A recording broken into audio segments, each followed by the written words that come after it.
Yari kita karon sa nagabagabagka naton nga mga balita. Sa sininga aga, isa ka bata naglumpat sa sapa, nasapwan nga basa. Buang nga tawo naglain ang iya ulo.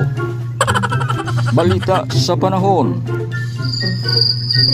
Ang adlaw magabutlak kun aga, kag magatunod kun hapon. Tungod sang malain nga panahon, ang bagyo hindi magasulod diri sa Pilipinas.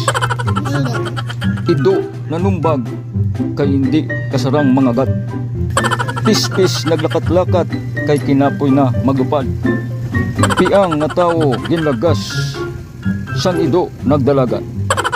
Sa aton nga mga advertisement, ang high na high drugstore makita mo over there dira sa likod sang pader. Kagang Mabuhay Funeral Parlor. Ang Mabuhay Funeral Parlor nagabaton sang backlighting sang inyong mga lungon kag air conditioner. Sa Mabuhay Funeral Parlor, ang iyong patay parang buhay.